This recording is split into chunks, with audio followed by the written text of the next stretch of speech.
la communauté de Battlefront et re-bienvenue sur Battlefront FR. Aujourd'hui, une nouvelle vidéo, le premier gameplay sur le DLC How to Rim de Star Wars Battlefront. Enfin, on a accès au DLC sur toutes les plateformes pour ceux qui ont le Season Pass. Donc j'espère que vous allez apprécier. Moi, j'adore énormément ce que j'ai vu jusqu'ici.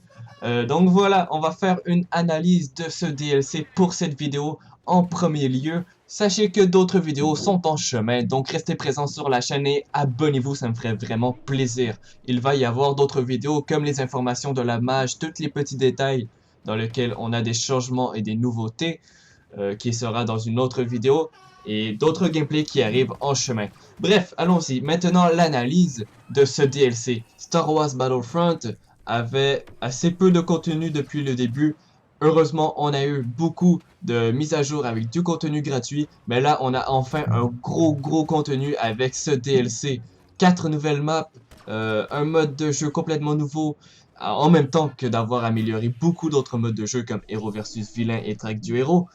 Donc vraiment, c'est génial. On a de nouveaux héros, plein de nouvelles armes et de cartes étoiles, les contrats de Jabba. Bref, vous le savez déjà, j'en ai parlé dans d'autres vidéos pour ceux qui veulent toutes ces informations. C'est sur la chaîne, il y a pas longtemps, je les ai publiées. Jusqu'ici, les maps sont vraiment géniales. Je les aime beaucoup, ils jouent très bien, beaucoup de gameplay possible sur chacune d'entre elles. Beaucoup de petits corridors, de gameplay très rapproché. Hein. C'est vraiment un DLC de combat rapproché. Donc pour ceux qui sont fans des petits modes de jeu, vous êtes servis, c'est le DLC pour ça. Ne vous inquiétez pas, les autres DLC offriront beaucoup plus de grandes maps et de grands modes. C'est déjà confirmé, ne vous inquiétez pas. Mais bref, pour ce DLC, les maps sont extraordinaires. On a Soullust dans sa plus grande beauté, vraiment magnifique.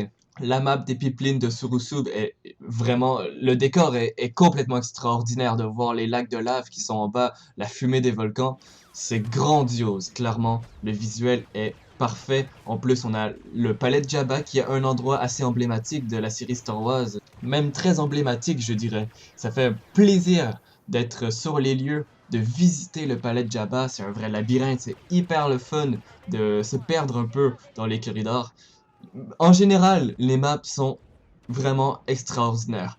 J'aime un peu moins celle du garage de Jabba, mais en même temps, il y a une partie extérieure que je n'ai pas encore expérimentée qui m'a l'air géniale, fait pour ça, donc je l'essaierai en temps et lieu. Mais sinon, le palais et les deux maps de Soullust sont vraiment très agréables à jouer dessus. En termes de héros, on a Greedo, qui est vraiment aussi très génial, très puissant. Son pistolet est vraiment badass. J'utilise beaucoup plus son pistolet que les habilités que j'ai en fait. Et tellement qu'il est puissant, il one-shot la plupart du temps et fait extrêmement de dégâts aux héros adverses. Donc oui, la grenade c'est cool, mais en même temps, le pistolet c'est beaucoup plus badass. Mais il y a aussi Nine Noom. Oui, c'est confirmé par les LucasArts qu'il faut dire Nine Noom. J'ai pas encore testé ce héros, mais clairement, regardez, on les a sous-estimés, ils sont vraiment géniaux. Pas très emblématiques en effet, mais c'est le fun de jouer avec eux. On se sent quand même dans l'univers de Star Wars en les jouant, ce qui est quand même apprécié. Bon, j'espère sincèrement qu'ils vont mettre les gros héros emblématiques dans les autres DLC. La seule chose pour laquelle je ne gueule pas sur EA en ce moment, c'est que je sais que dans les prochains DLC, on aura par exemple Chewbacca, peut-être Obi-Wan, Yoda. C'est pas mal sûr parce qu'on a encore 3 autres DLC. Donc voilà. Les héros sont très bien. Peut-être un peu trop cheatés dans certaines occasions, mais je trouve qu'ils sont assez équilibrés. Ils ont tous leurs points faibles et leurs points forts. Par exemple, Nine Noom est très bon contre à longue portée, c'est clair. C'est vraiment un héros que vous allez aimer à longue portée. Comparé à Greedo qui est vraiment très bon pour le combat rapproché. Extrêmement puissant pour le combat rapproché. Mais par contre, Nainum a ses faiblesses. En effet, Dark Vador le tue très facilement. C'est clair que c'est son ennemi avec lequel il a le plus de faiblesses. Donc, en termes de héros adverses, c'est très équilibré, ne vous en faites pas. Maintenant, j'aimerais vous parler du nouveau mode de jeu Convoi. Un mode dans lequel j'ai eu une sacrée partie de plaisir, les gens. Bon, faut dire que les deux équipes étaient très équilibrées. Tout le monde allait activer le convoi, l'autre équipe allait le désactiver, on le réactivait et le désactivait. C'était vraiment... Oh, c'était intense comme mode de jeu. Vraiment très très cool. L'action était là. On était dans l'immersion totale, je trouve, dans ce mode. Bien sûr, c'est un mode assez connu dans d'autres jeux, par exemple Overwatch, Team Fortress. Mais dans Battlefront, il s'applique très bien. J'ai juste eu la chance de le tester jusqu'ici dans le palais de Jabba, qui pourtant, à ce qu'il paraît, est moins fun que sur la map de Soulust. Donc j'ai vraiment hâte de l'essayer sur Soulust parce que j'ai eu une sacrée partie de plaisir avec ce nouveau mode de jeu. C'est très intense, la façon dont les héros fonctionnent est assez étrange par contre. J'aimerais pouvoir choisir mon propre héros moi-même, ce qui est un peu dommage, mais en même temps, ça nous permet de faire des bonnes combinaisons avec l'équipe selon l'endroit où ce que le convoi est rendu, ce qui n'est pas une mauvaise idée en même temps. La façon dont les héros fonctionnent, qui peuvent s'accumuler deux à la fois, c'est génial, deux héros en même temps dans une équipe. C'est toujours bien agréable. Mais le seul énorme problème qui est rendu avec... pas juste avec ce mode de jeu, c'est pas mal répandu maintenant dans le DLC, c'est le foutu bouclier personnel. C'est complètement trop cheaté d'avoir le bouclier personnel dans ce mode. Vous n'avez qu'à enclencher votre bouclier, aller désamorcer le convoi pour qu'il arrête d'avancer, et voilà, vous pouvez repartir indemne sans avoir pris 0 dégâts, à moins que quelqu'un vous rush dessus et vous donne des coups de mêlée. Encore là, ça arrive rarement parce que vous avez vos coéquipiers qui vous défendent, s'ils ne sont pas cons. Donc, le bouclier personnel a quelques erreurs, je trouve en ce moment, surtout dans ce mode de jeu, mais ça fait durer la partie beaucoup plus longtemps, ce qui n'est pas une mauvaise chose. Mais maintenant, en plus que les grenades ne passent plus à travers le bouclier, je sais pas. On va voir ce que la communauté en pense. À force de l'utiliser, je pense que ça va vraiment devenir la carte à charge la plus utilisée maintenant avec la nouvelle mise à jour.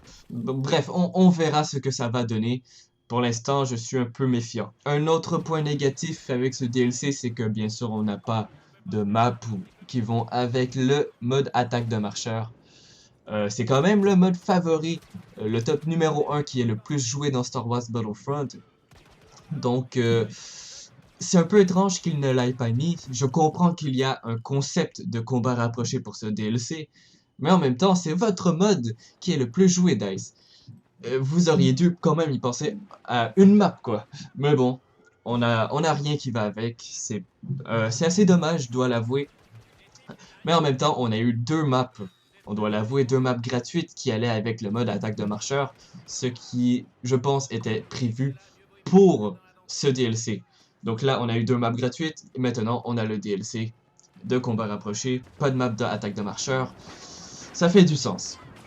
Bon, c'est un peu décevant, c'est clair, mais je sais, on le sait tous, on va en avoir beaucoup dans l'avenir, des maps gratuites et des DLC avec le mode attaque de marcheur, ne vous en faites pas. Donc voilà, en général, c'était génial, les parties que j'ai eues étaient vraiment très bien, les maps sont parfaitement construites, je trouve, les mieux construites jusqu'ici, vraiment, c'est en termes de gameplay, aucun des avantages que j'ai pu remarquer pour l'instant, on va y revenir au pire dans l'avenir. Donc le mode de jeu aussi est génial si vous avez une bonne équipe avec vous. Voilà, les héros sont géniaux. Allez vous amuser en héros versus vilain, c'est complètement débile d'avoir 4 héros versus 4 héros en plus des soldats. C'est génial. Allez tout le monde, je vous laisse là-dessus, c'était l'analyse. Dites-moi ce que vous en pensez. Les points positifs, les points négatifs, je les prends tous. Je peux avoir tort sur certains sujets. Selon vos propres opinions, c'était la mienne. Je suis fan de Battlefront, c'est un peu normal que j'embellisse un peu trop. Mais bon, voilà. Laissez un like, un commentaire, abonnez-vous et